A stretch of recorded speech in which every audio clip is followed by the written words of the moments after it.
¿Qué tal? Les saludamos agradeciéndole que nos siga en la Agenda del Emprendedor, este espacio de reflexión crítica, siempre con información documentada que le permite a usted tener los elementos claves para la toma de decisiones. Hoy tenemos el privilegio de recibir al licenciado Fadala Akabani. Él es licenciado en Sociología, egresado de la Facultad de Ciencias Políticas y Sociales de la UNAM, y también se ha desempeñado como funcionario en el gobierno de la capital y también en el gobierno federal. El licenciado Fadala Akabani tiene un diplomado en desarrollo comunitario y también otro diplomado en desarrollo regional, ambos impartidos en la Universidad Nacional Autónoma de México.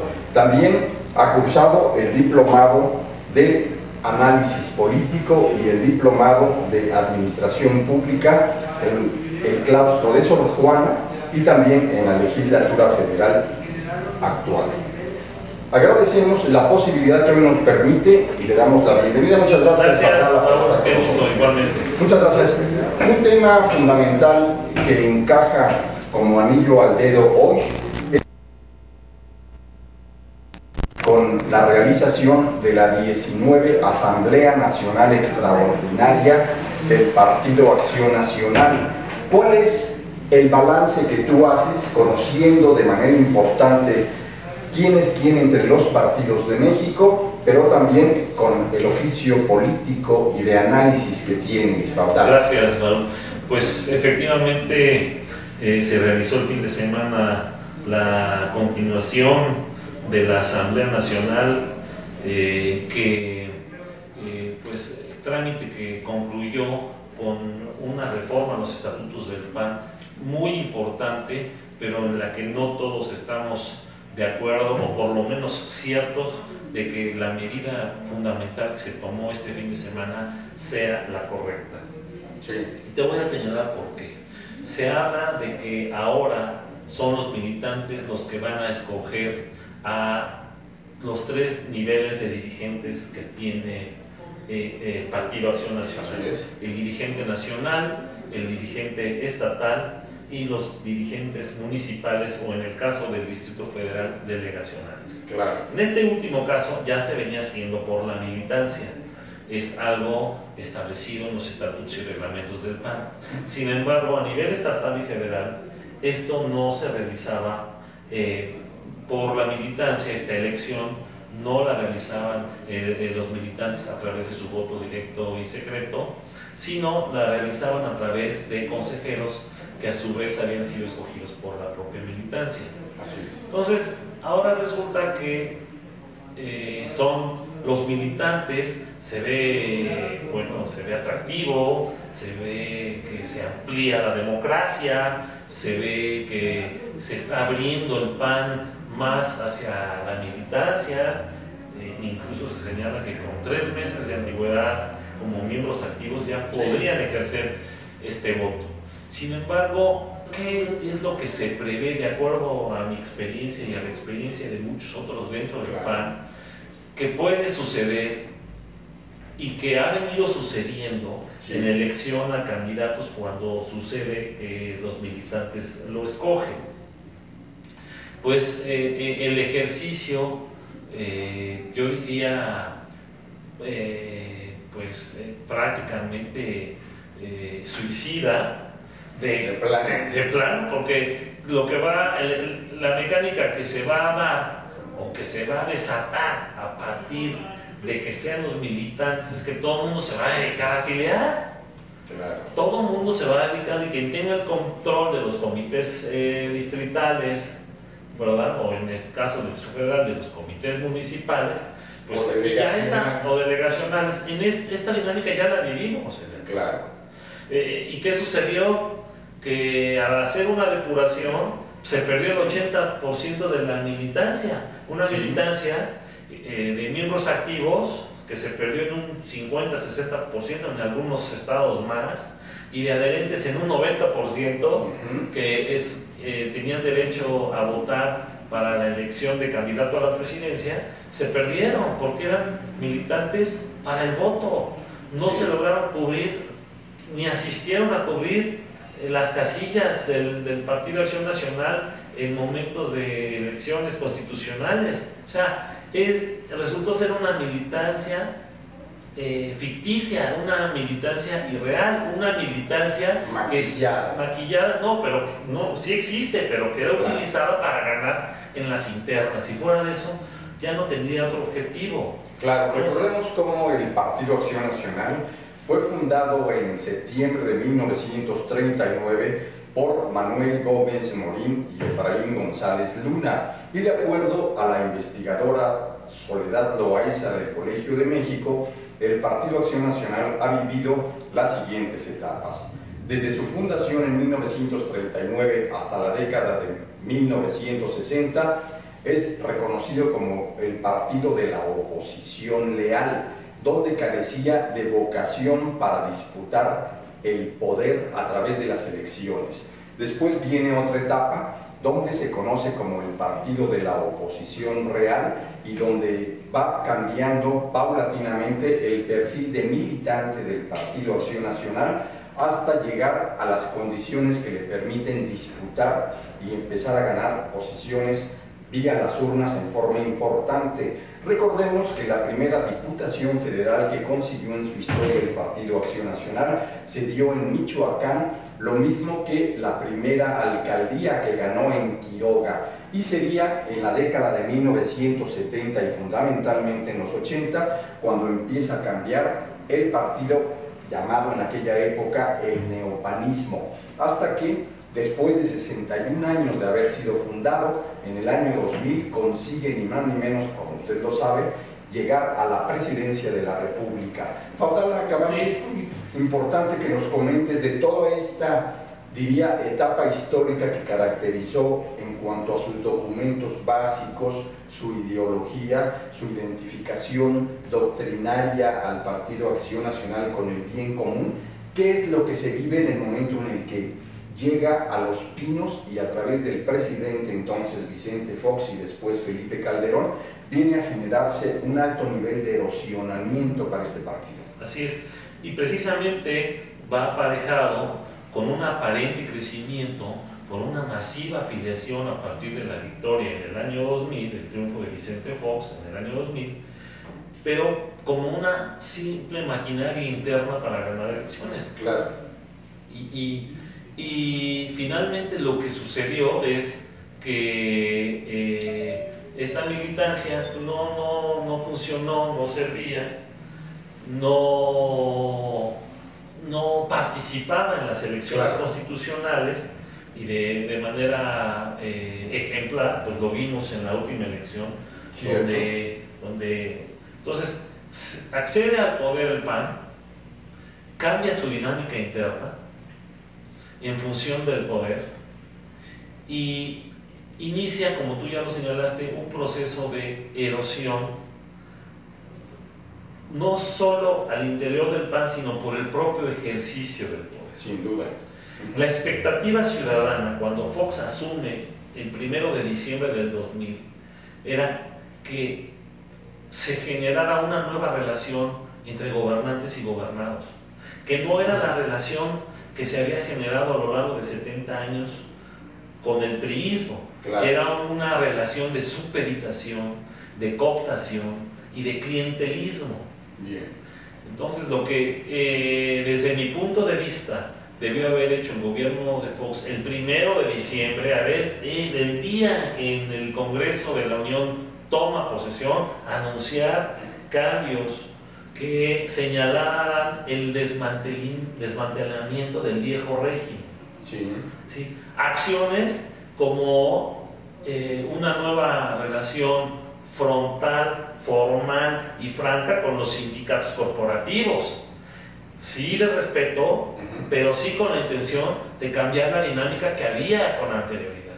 Claro. De tal manera que el propio sindicato se viera forzado, que son independientes, a transitar primero a una nueva relación institucional con quien los contrata, que en este caso es el gobierno federal, y una nueva forma de desarrollar la administración pública del país, cosa que no se dio. Se dejaron las cosas tal cual, y bueno, ya vemos los resultados, ¿no? Pues, Donde esos poderes fácticos, ¿no? Los monopolios económicos heredados de los gobiernos priistas y que se fueron conformando a lo largo de 70 años, y sobre todo a partir de la privatización de entidades públicas, y que se privatizaron de tal manera que se consolidaron como monopolios. Estamos hablando de la televisión, estamos hablando de los propios sindicatos, estamos hablando de agrupaciones afines al PRI como la CNC, la CNOP, que se quedaron intactas, ¿no? Digamos, todavía absorbiendo del poder, cuando la obligación histórica del gobierno emanado del PAN era precisamente desmantelar las estructuras del viejo régimen para iniciar una nueva relación, como ya lo dije, entre gobernantes y gobernados, de una relación democrática que primero le permitiera, transformando el sector público, generar las nuevas políticas públicas que están basadas, claro, que deben estar basadas para acompañar la nueva dinámica económica que tiene el país. Recordemos que México vivió 60 años prácticamente cerrada su economía, sí, y que a partir de su ingreso al GATT, de la firma del TLC, ya no es la burocracia que mantenía una relación que cooptaba a los ciudadanos, que los mantenía en organizaciones sociales y políticas afines al gobierno, afines al aparato de Estado, sino que ya iniciaba una nueva forma de relacionarse, que es a través de la rentabilidad. O sea, aquí el que trabaja gana y el que no, no. Entonces empieza una nueva dinámica económica del país en la que no encaja el Estado benefactor, y la burocracia que seguimos teniendo, desafortunadamente, la burocracia que seguimos teniendo es la burocracia que se conformó en el Estado benefactor. Exacto. No es una burocracia que esté más allá de su escritorio, es la burocracia, y no lo señalo porque estoy agrediendo a todo el sector burocrático, no, estoy hablando del aparato burocrático en sí, de que está atrás del escritorio. Es una burocracia pasiva, es una burocracia centralizada, es una burocracia muy costosa, muy cara, costosa, grande, ¿sí? Y que no está, no tiene el diseño institucional para poder atender la nueva realidad mexicana, que está basada en la rentabilidad. Es cierto. Incluso aquí tenemos que recordar que también un dato importantísimo en la historia del Partido Acción Nacional se dio en 1989, cuando Ernesto Rufo Appel gana por primera vez bajo las banderas, supuesto, de un partido de oposición, entonces el PAN, la primera gubernatura, la de Baja California. Y después, con el llamado gobierno de la alternancia, personificado por Vicente Fox, algunos críticos dicen que en el momento en el que Vicente Fox recibe la constancia de mayoría, lo alcanza el principio de Peter, es decir, que no podrá ascender o desarrollar nada más, y que lamentablemente deja hacer, deja pasar, y pierde la posibilidad de crear todas estas nuevas fórmulas y mover los pesos y contrapesos. Uno de los casos importantes, faltaba Cavani, es precisamente las alianzas que se establecieron entre la entonces poderosa maestra Elbester Gordillo y Marta Sagún y Vicente Fox, que ya sabemos las repercusiones y costos que ha tenido. Nadie habla de un enfrentamiento con ningún sindicato. Claro. Era generar una nueva relación. Cierto. Una relación en donde se acabara cualquier tipo de supeditación hacia cualquiera de las partes, sino que más bien era una relación basada en la democracia. Pero esto, evidentemente, estas nuevas posturas, estas nuevas actitudes le hacen daño a los sindicatos corporativos. Cierto. Entonces, y dejaron las cosas tal cual, cosa que el pueblo mexicano lo que estaba esperando es, bueno, ¿cuándo van a llegar los cambios? ¿No? E incluso el presidente Peña Nieto pues les mandó un mensaje muy a su estilo el día que toma posesión, claro, diciéndoles: yo vengo a transformar, no vengo a administrar. Así es. Entonces, refiriéndose a los dos sexenios del PAN en los que solo se dedicaron a administrar y no a transformar, y siendo que Peña Nieto es del PRI y el gobierno al que derrotó el PAN en el año 2000 era del PRI, ¿no? Entonces, hay conciencia de las cosas que hay que hacer, claro. ¿sí? Y entre ellas, bueno, definitivamente acabar con los poderes fácticos de todo tipo, color y sabor. Y si estos poderes fácticos son precisamente, y ya se ha señalado, los que nos tienen anclado al pasado, a esquemas del pasado, sí, a situaciones que nos atan, que no permiten que nuestra economía crezca como debe crecer. Porque si hacemos nuestros números, si nosotros contabilizamos la población económicamente activa, claro, nuestros saberes, nuestros activos, nuestros litorales, nuestro territorio, los recursos, nuestros recursos, debemos de crecer 6% anual. Pero ¿qué es lo que nos atora entonces? ¿Qué es lo que no nos permite crecer? Por un lado son estos poderes que quieren y pretenden mantener sus cotos de poder y sus privilegios, y por otro lado una burocracia anquilosada que impide que se generen las políticas públicas adecuadas. Yo no he escuchado, incluso dentro del Pacto por México, sí, no hay ningún apartado que señale que se va a hacer una cirugía mayor en la burocracia, que la burocracia que debemos tener es la que debe salir a la calle, la que debe estar con los ciudadanos, no esperando cómodamente a que los ciudadanos vengan y soliciten algo, claro, porque el rezago social que tenemos es tanto que el ciudadano no tiene tiempo para organizarse, necesita ver una intervención.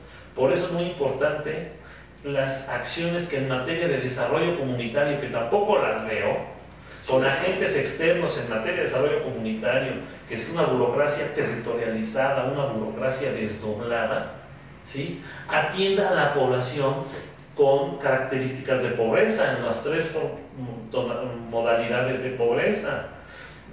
Se está haciendo un combate contra el hambre, ¿de acuerdo? Sí, efectivamente, podemos verlo en las calles, en las zonas urbanas marginadas, sí, hay gente que come una sola vez al día, estamos conscientes de eso. Y hay zonas en las serranías, alejadas de las cabeceras municipales, donde efectivamente a lo mejor la gente come una o dos veces al día y no tiene la atención médica necesaria. Ok, de acuerdo, pero esta política, que no deja de ser asistencial, junto con lo que ya señaló el Coneval reiteradamente ha señalado que Oportunidades es un programa rebasado, aunque está multipremiado por las Naciones Unidas, pero lo compara con Biafra y con toda la pobreza subsahariana.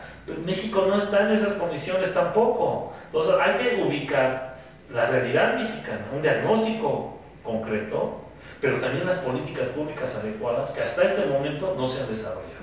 Que por cierto es muy interesante todo este panorama que nos compartes y me lleva a preguntarte cuáles fueron las fallas durante la segunda administración federal del PAN, es decir, durante el gobierno de Felipe Calderón, que nació con grandes expectativas, puesto que él proviene de una familia custodia del origen mismo del Partido Acción Nacional. Su padre fue uno de los fundadores claves e impulsores en el Bajío mexicano, sobre todo desde Michoacán, sí, claro, y que después vimos cómo se fue desdibujando todo lo que era un espacio de esperanza para muchos que habían votado por Felipe Calderón y para otros, sí, y finalmente terminó con un alto nivel de debilitamiento en cuanto al prestigio de ese gobierno. Mira, más que desprestigio, debilitamiento. Sí. Yo considero que fue debilitamiento y básicamente se debe a que la inercia que dejó Vicente Fox, sí, de no cambiar las cosas ya le cayó a Felipe Calderón en las manos, no pudo hacer nada con esa inercia. ¿Por qué? Porque se tomó una decisión difícil, ¿verdad? Que es combatir frontalmente a la delincuencia organizada. Claro. Hay por momentos, incluso cualquier ciudadano en algún momento de esta lucha contra la delincuencia organizada pudo pensar que qué bueno que el ejército, de hecho en las encuestas la población de la presencia del ejército en las calles era casi del 80%. Mucha gente lo aplaudía. En otros momentos, cuando la violencia y el número de muertos repuntaba, la gente decía, bueno, la violencia genera más violencia. Claro, ¿qué costos está alcanzando? Sí, la violencia genera irremediablemente más violencia. Y por otro lado, otro tipo de acciones encaminadas frontalmente Sí. a resarcir el tejido social. Pero mientras tú combates a la delincuencia frontalmente, los proyectos de recomponer el tejido social no dan resultados en un año ni en 2 años. Son políticas de largo plazo, son políticas generacionales que rebasaron el sexenio de Calderón, y como no lograron empatarse en los resultados, pues la gente terminó por estar, porque él terminó con un 60% de aprobación, Calderón, de aceptación. Pero en términos generales lo que la gente quería era otro tipo de gobierno que le bajara a la dinámica de la violencia, ¿no? Hay muchas opiniones en ese sentido, yo he escuchado muchas opiniones en la materia. Es muy difícil tomar partido porque los delincuentes hay que combatirlos efectivamente de frente, ¿sí? Pero sí probablemente hizo mayor acompañamiento de otras políticas públicas desde el inicio también, desde el inicio del propio gobierno del presidente Calderón, para poder ir teniendo resultados de forma paralela, ¿no? Entonces, la primera acción del gobierno, y por ejemplo, fue mandar al ejército a Michoacán, y por ejemplo, la política pública de restablecimiento del tejido social en Ciudad Juárez fue el 4º año.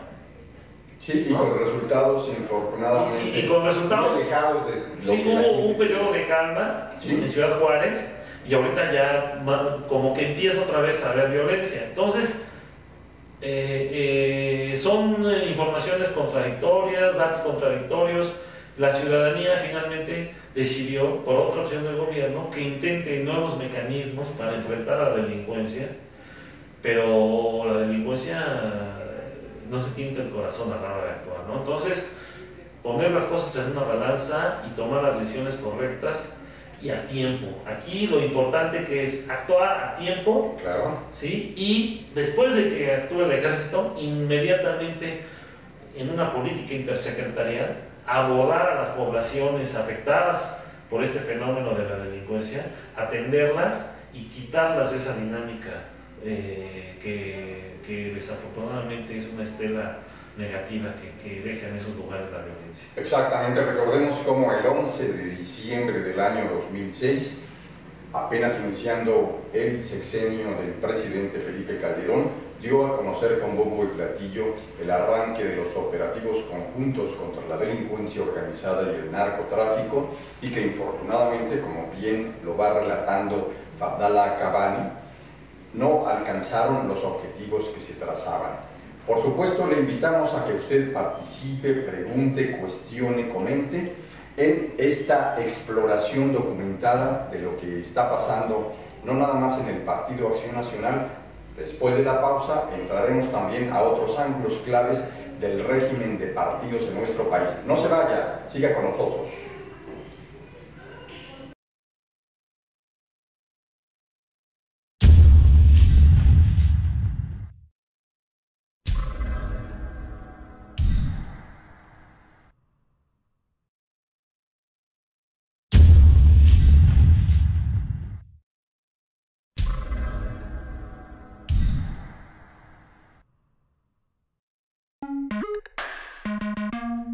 Durante 7 décadas, Deiman ha desarrollado una amplia gama de colorantes, saborizantes y productos semipreparados que satisfacen los requerimientos de la industria de alimentos, así como las necesidades y gustos de los clientes y consumidores a nivel nacional e internacional.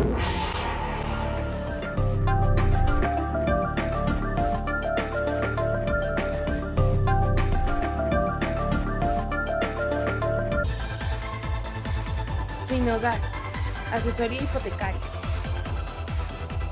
Te asesoramos en todo lo relacionado a la adquisición de tu vivienda. Gestionamos para que puedas obtener un crédito hipotecario a la medida de tus necesidades y posibilidades. Trabajamos con las instituciones bancarias de mayor experiencia, seguridad y confianza. Además, tramitamos tu crédito ante Infonavit y Fovista. Una red de profesionales lo espera para asesorarlo personalmente. Con Trujillo Betanzos y Asociados, tus proyectos están en buenas manos. Trujillo Betanzos y Asociados te ofrece servicios de fe pública en materia mercantil, asesoría legal, contable, fiscal y de negocios, litigio civil y mercantil, evaluación y asesoría financiera y área académica, porque nuestros clientes son nuestros mejores amigos.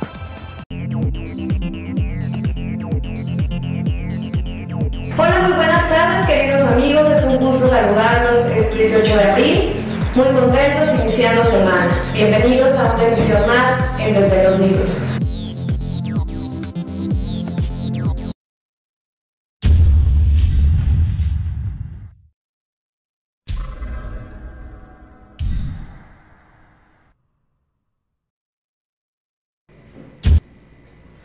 Muchas gracias por continuar en esta agenda del emprendedor, donde las reflexiones críticas y siempre documentadas ponen sobre la mesa los temas claves de la agenda mexicana. Fadala Cabani, ¿qué se puede decir sobre uno de los ángulos que luego de la terminación de la administración del presidente Felipe Calderón ha ido creciendo respecto a un señalamiento muy fuerte, la corrupción que se permitió durante los 2 sexenios panistas? Mira, precisamente abonando a lo que yo señalaba con anterioridad, en donde desde el inicio del gobierno de Fox las cosas se dejaron tal cual.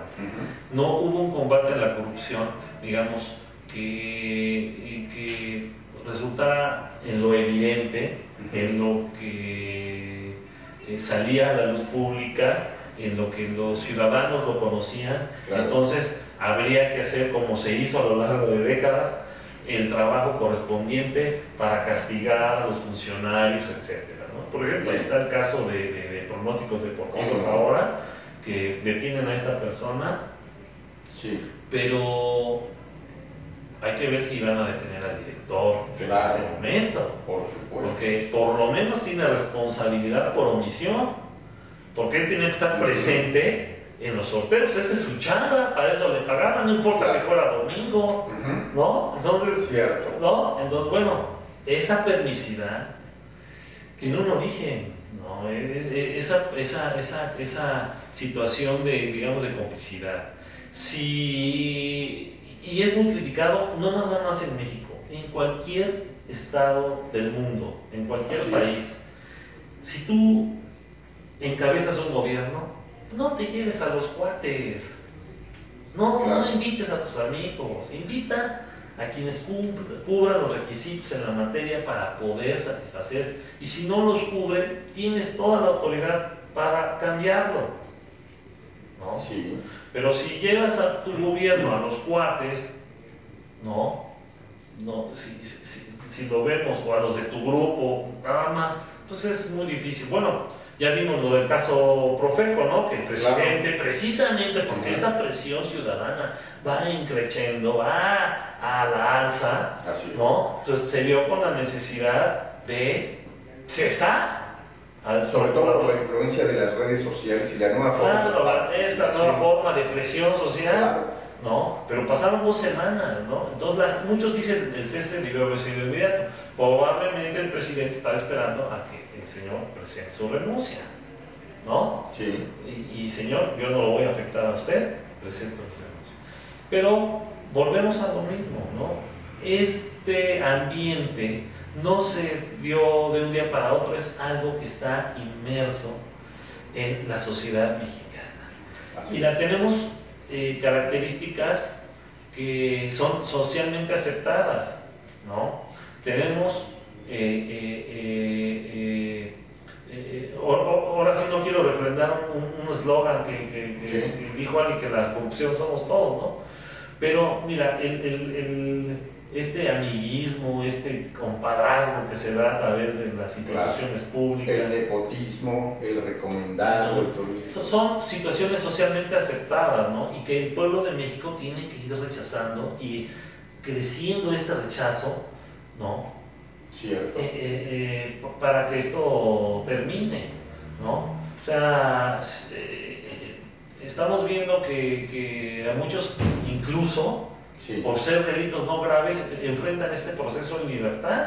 Claro. Entonces, esto es muy delicado. Primero, cambiar la legislación, ¿no? Que cualquier tipo de desvío de recursos, Sí. o cualquier tipo de fraude o peculado sea castigado como delito grave y por lo tanto sin no enfrentar el proceso dentro de la cárcel, ¿no?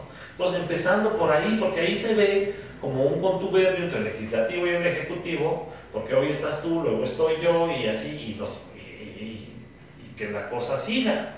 Tienes toda la razón. Entonces, incluso, yo creo que el PAN no logró cambiar esta dinámica que venía, que se dejó arrastrar por la inercia de la corrupción que existía, y en muchos casos la corrupción terminó rebasándolo.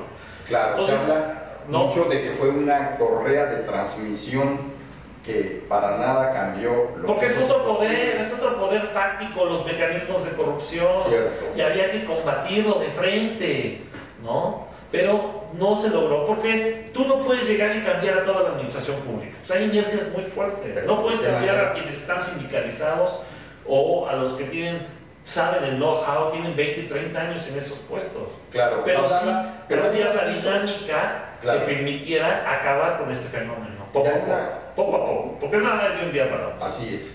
Y en torno a Gustavo Madero, el actual dirigente nacional del PAN, se ha venido generando un proceso acumulativo de cuestionamiento al interior mismo del Partido Acción Nacional y una confrontación abierta con varios personajes, sobre todo con Ernesto Cordero, pero también con la Cocoa Calderón, con Juan Ignacio Zavala, con Jorge Manzanera, con varios personajes que ahora ya en los medios de la prensa política se habla de que las tribus que durante años distinguieron a las izquierdas en México, hoy están ni más ni menos que también surgiendo al interior, en las entrañas mismas del Partido Acción Nacional, disputándose la posibilidad de que Madero no se reelija y de que se tenga ni más ni menos sartén por el mango en el manejo de cuantiosísimos recursos económicos. Mira, sí es importante la situación que señalas en cuanto a los manejos de los recursos económicos, pero yo creo que más que eso, la pugna al interior del PAN es quién encabeza las negociaciones con el gobierno federal. El propio dirigente nacional. Así es. Pero es que Madero, con el Pacto por México, y lo mismo le está sucediendo a Zambrano, ¿cierto?, invadió los ámbitos y las capacidades de negociación de los coordinadores legislativos. Por ejemplo, en el caso de Estados Unidos, Obama, el presidente Barack Hussein Obama, negocia con los representantes de los partidos tanto en la Cámara de Senadores como en la Cámara de Representantes. Así es. No negocia con los presidentes de los partidos. Él va directamente a los congresos, cosa que sucedía anteriormente en México. Pero al configurarse el pacto con México y al darle cabida a los presidentes nacionales de los partidos, básicamente del PAN y del PRD, le roban un espacio de negociación a los líderes congresistas. Sin duda. Y eso es lo que le molestó a Cordero, ¿no? Se habla mucho de que los 200 millones de pesos que maneja el PAN en el Senado, bueno, sí, a lo mejor pueden manejar cierta cantidad en forma discrecional, porque la ley además se lo permite, pero no creo que sea el asunto por cuestión de dinero. Eventualmente, desde luego que es importante, pero más bien se refiere a quién va a conducir las negociaciones con el gobierno federal y a cambio de qué. Porque finalmente son negociaciones. Sin duda. Abdala Cabani, tú fuiste durante el tiempo que militaste en el Partido Acción Nacional una carta muy interesante que ni más ni menos tuvo la capacidad de ganar en una elección muy reñida la jefatura delegacional en Benito Juárez, aquí en la capital. ¿Qué es lo que mueve a un político de las nuevas generaciones si no es el dinero, si no es el poder político? ¿Cuáles son los hilos y resortes que lo mueven? Yo creo que en el PAN hay un problema muy serio. Y voy a contestar tu pregunta. Sí. El PAN, las últimas candidaturas se eligieron a través de los militantes, pero el que afilió más ganó. Así es. No se hicieron encuestas de aceptación. Claro. Encuestas donde, bueno, vamos a ver y vamos a revisar los perfiles ante los ciudadanos. No se nominó a los candidatos con el perfil adecuado. Más allá del perfil, con la aceptación ciudadana adecuada. Ajá. ¿No? Entonces, recuerda que la candidatura presidencial Josefina rebasaba por mucho a Cordero y también a Santiago Krill. Claro. ¿No? En su momento. Así es. Igual sucede a nivel estatal, igual sucede a nivel municipal. Muchas veces se candidatea al amigo del presidente municipal o delegacional, o al amigo del presidente estatal, o al amigo del presidente nacional. Sobre todo para casos de senadores, diputados, plurinominales, las designaciones que tanto daño le han hecho al partido, que han generado muchísima molestia entre los militantes de CEPA, del PAN, ¿no? Que tienen 20 años, 30 años, ¿no? Entonces esas designaciones son las últimas designaciones de cuates realmente sin perfil. Yo te puedo decir que en el PAN hay candidatos que no tienen ni la preparatoria. Hubo candidatos y llegaron, que no tienen ni la preparatoria, pero es el cuate del presidente en turno. Eso le ha hecho mucho daño al partido, ¿no? Vaya, pues eso le ha hecho mucho daño al partido. Entonces, a lo que se está enfrentando el presidente Madero es a una serie de cuestionamientos de grupos de acuerdo a cómo les fue en sus procesos internos. No es lo mismo como sucedió en el DF a lo que sucedió en Jalisco, o a lo que, porque en Jalisco postularon para Guadalajara Alberto Cárdenas y perdió. Sí. ¿No? Así es. ¿No? Y aquí postularon a una mujer desconocida, conocida, y que perdió abrumadoramente, y que lamento tener que decirlo, pero cada vez que hacía una propuesta, pues bajaba su votación, porque no hubo una estructura de propuestas que el ciudadano pudiera visualizar con peso, bien armada, ¿sí? Y que dijera A, B y C y por aquí nos vamos. No, era una propuesta aislada por acá, otra propuesta aislada por allá, una mujer con mucha valía social pero con poco peso político. Entonces hoy los ciudadanos, y sí hay que ciudadanizar las candidaturas, pero los ciudadanos también quieren garantías, y por eso ganó Mancera como ganó, garantías de gente con experiencia en la administración pública. Exacto. No puede ser alguien que no haya estado en la administración pública y además que no tenga antecedentes de campañas y competencia electoral. Claro, Adala Cavani, está creciendo el abanico de aspirantes que desean competir por la dirigencia nacional del PAN. ¿Cómo puede llegar a debilitar muchísimo más a este partido que históricamente, lo sabemos muy bien, cuando llega la etapa de sus dirigencias, de renovar a sus dirigencias nacionales, ha enfrentado conflictos verdaderamente graves, al grado, por ejemplo, de que a mitad de los años 70, de la década de 1970, no pudo ni siquiera postular candidato a la presidencia de la República. Hoy pareciera que las cosas rebasan con mucho aquellos conflictos. ¿Qué va a pasar con este abanico que se sigue abriendo y que ya son muchos tiradores a la dirigencia nacional? Sí, mira, te voy a señalar. Lo que venía sucediendo en el PAN es que un grupo crecía, pero iba mermando a los otros grupos. Pues aparentemente el grupo que crecía hacía, dejaba ver o hacía sentir que el partido estaba creciendo, pero no, pues entonces todo lo contrario, se estaba achicando.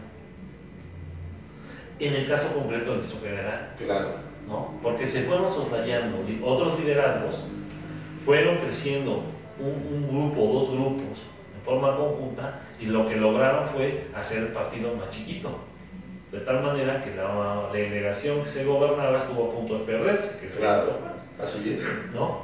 Entonces, esta dinámica es una dinámica suicida de un partido político, del que tú quieras, aquí o en China. Y esto debe cambiar al interior del PAN, ¿sí? Esta dinámica de que un grupo se imponga en todos los espacios y en todas las candidaturas, ¿sí? Porque lo que está haciendo es el efecto contrario. Y esto fue lo que sucedió en el caso concreto del PAN del DF. Y a nivel nacional, Sí. en el caso de que desde el gobierno federal estaban pretendiendo manejar al partido, ¿sí? Igual tuvo el mismo efecto, el partido se fue achicando. Es cierto. Y entonces, Llegó Josefina entonces- era parte del equipo de Calderón, Claro. Cordero era parte del equipo de Calderón. Los dos se les llamaba calderonistas. Josefina llega al gobierno federal con Fox por recomendación de Calderón a Desarrollo Social. Y Calderón, o su gente y él mismo intentan imponer su propia dinámica al partido. Yo no sé si ellos esperaban este resultado, pero lo que se vio es que el partido se redujo. Claro. ¿Por qué? Porque al concentrarse el poder dentro del partido en unas cuantas manos, ¿sí? Y al deshacerse de otros liderazgos, esos liderazgos representan ciudadanía, representan capital político, y si tú te deshaces de ellos, pierdes. ¿Qué pasó en el Pierdes caso capital político. de la candidatura de la señora Isabel Miranda de Gualas para la jefatura No, de bueno, gobierno de... imagínate que la primera declaración que hace para congraciarse con votantes no proclives al PAN es de que está casi a favor del aborto. Pues el impacto que tuvo al interior del PAN es de que la señora primero no conserva su voto duro. Claro. Son los ciudadanos, muchos ciudadanos No que se le votaban. identifica con sus principios, su historia, sus documentos No, mira, a básicos. los ciudadanos les gusta la Sí. congruencia, Sí, porque mira. da certidumbre política, da certidumbre jurídica. Cierto. Si los panistas piensan, y yo sigo pensando, que el aborto debe prohibirse en algunas de sus modalidades, ¿sí? Pues la gente quiere escuchar eso. Entonces tú conservas tu voto duro, te vas sobre tu voto blando y te vas luego al voto cambiante, que va cambiando conforme la fortaleza de cada candidato. Cierto. Entonces, si sacas un candidato que muestra debilidad y que no es congruente con los principios del partido que postula, pues la ciudadanía dice, esta no va a cumplir. Claro. Es un Así mensaje que no claro. se identificó ni con la base Ni con nadie. histórica. Todos los ciudadanos, el voto blando del PAN, por Sí. ejemplo, fue a dar con Miguel Ángel Mancera porque por lo menos él generó una percepción de certidumbre en materia de seguridad pública, en materia de combate a la delincuencia y en materia de continuidad de los programas sociales que venía realizando el gobierno de la ciudad, ¿no? Entonces, la gente, nos vamos a la segura. La gente lo que menos quiere es un candidato inexperto que después no sepa hacer con el gobierno. Cierto. ¿Qué te llevó a dejar tu militancia? No, Salir pero del yo PAN. no he renunciado al PAN. No has renunciado. No he renunciado al PAN, sigo siendo militante del PAN. Estoy alejado de toda la actividad política del PAN, ¿verdad?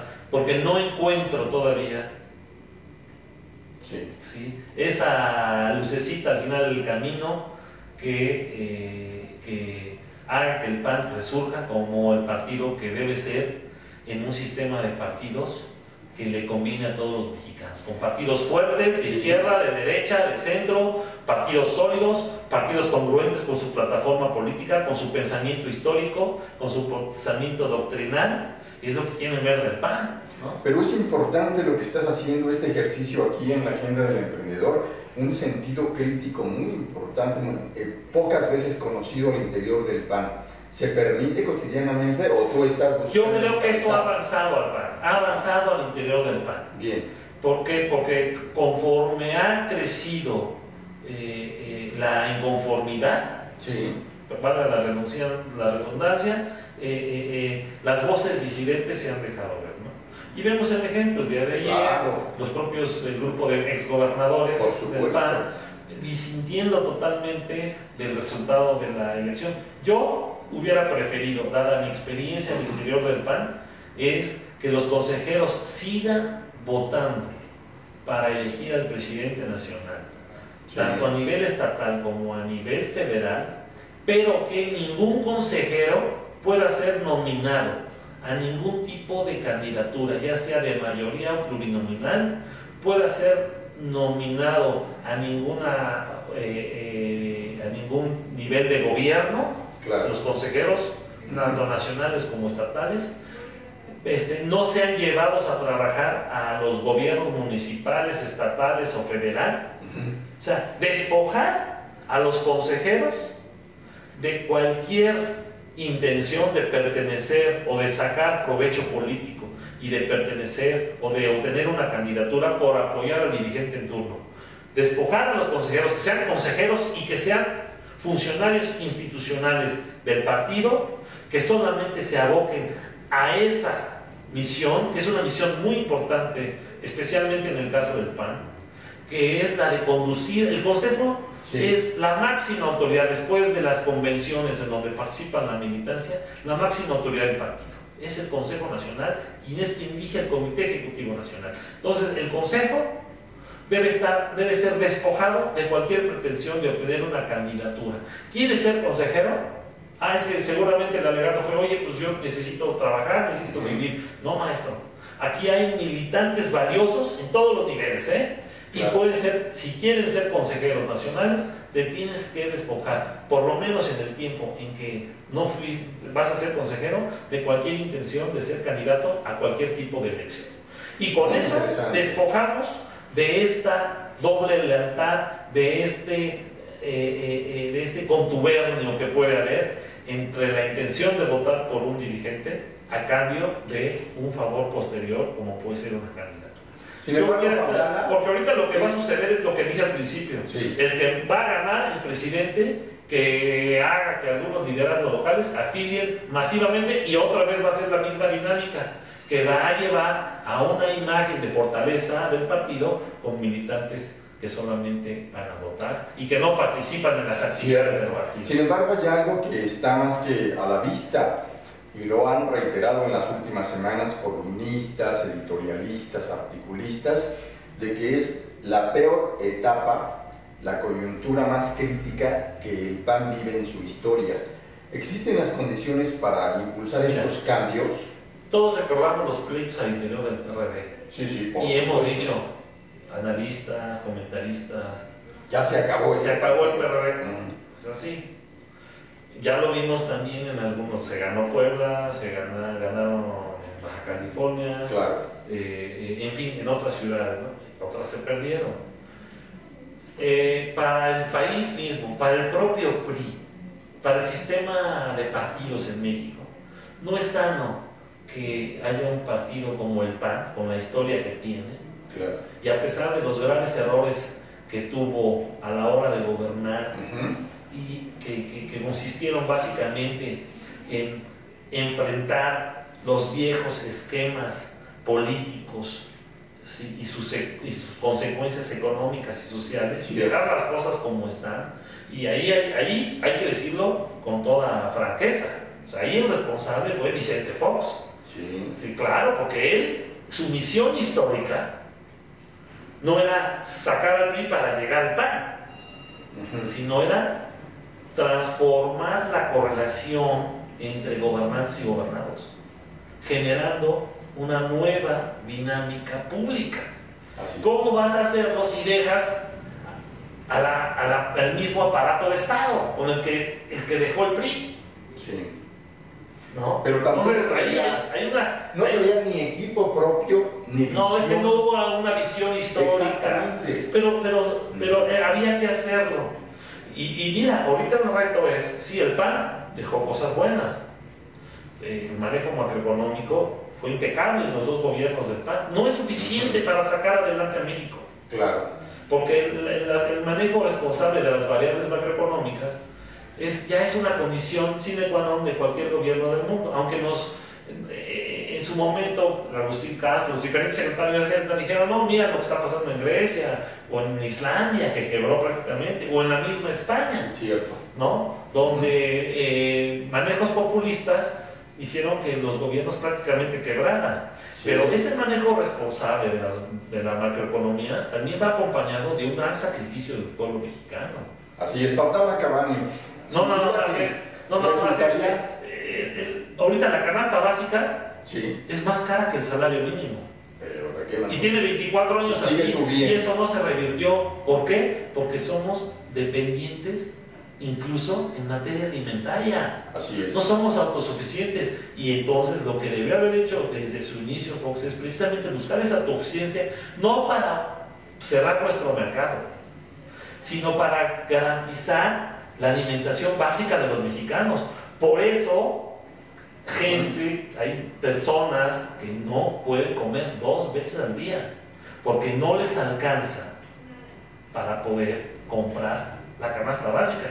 Son productos importados. Así es. Pablana, sin duda que tendríamos, y sería un privilegio, la oportunidad de invitarte, cuando menos algunas veces más, para poder analizar, porque el tiempo pasa muy rápido. Brevemente te comento o te pregunto, ¿cuál es la visión crítica que tú aportas en la agenda del emprendedor sobre lo que está pasando en la Ciudad de México con el gobierno de Miguel Ángel Mancera? Y lo digo porque tú conoces perfectamente la capital. Sí, fuiste claro. Gente en Benito Juárez por el PAN. Mira, creo que Mancera quiere zafarse de las diferentes ataduras, tanto partidistas como de poderes que están más allá del propio PRD y que intentan cooptar. De plano.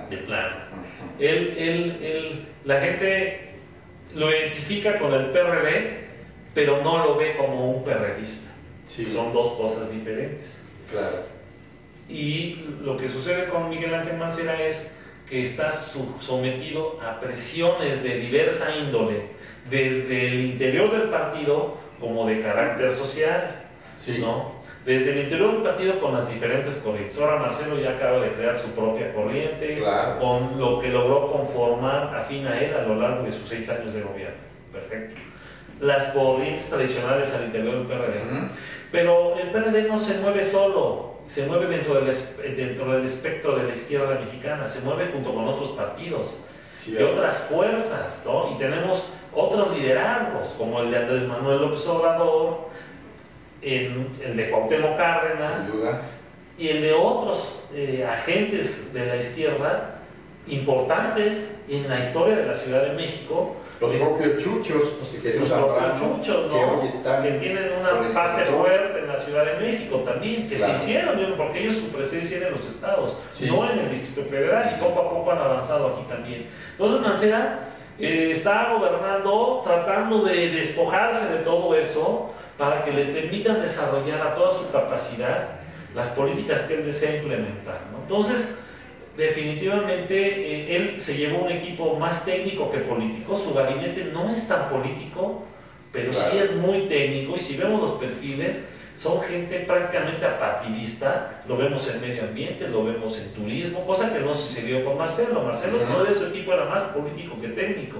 Mancera sí quiere dar resultados a la ciudad, sí quiere ofrecer resultados a la ciudadanía, pero aquí hay una situación: a mayor presión por parte de los grupos de izquierda al interior del PRD y de otros partidos, pues yo creo que cada vez se va a alejar más y más Miguel Ángel Mancera de estos grupos.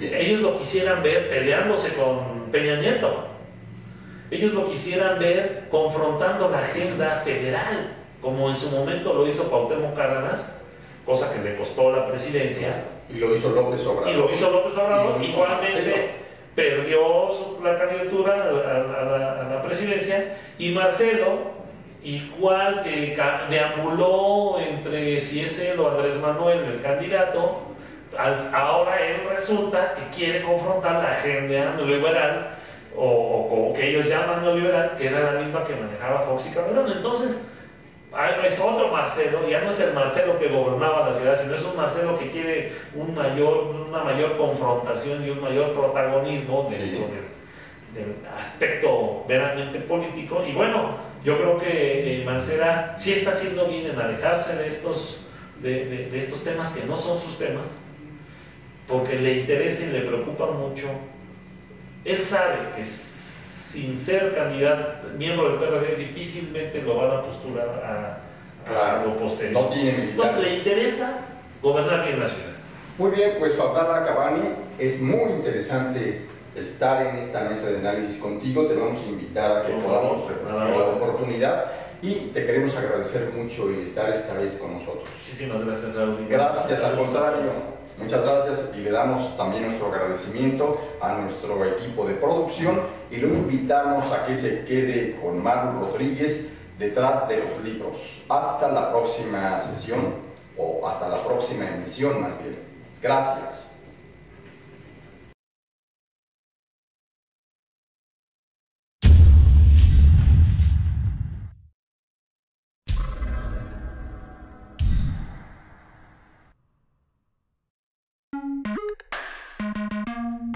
Durante 7 décadas, Deiman ha desarrollado una amplia gama de colorantes, saborizantes y productos semipreparados que satisfacen los requerimientos de la industria de alimentos, así como las necesidades y gustos de los clientes y consumidores a nivel nacional e internacional.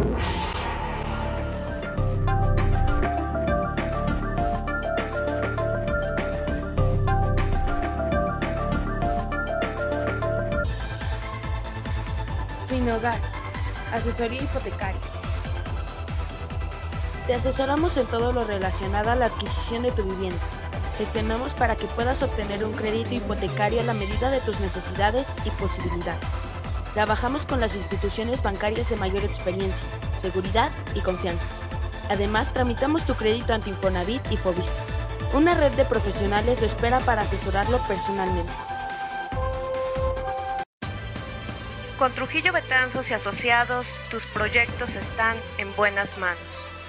Trujillo Betanzos y Asociados te ofrece servicios de fe pública en materia mercantil, asesoría legal, contable, fiscal y de negocios, litigio civil y mercantil, valuación y asesoría financiera y área académica, porque nuestros clientes son nuestros mejores amigos.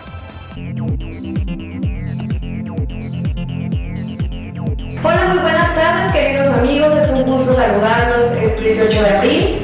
Muy contentos iniciando semana. Bienvenidos a una emisión más en Desde los Libros.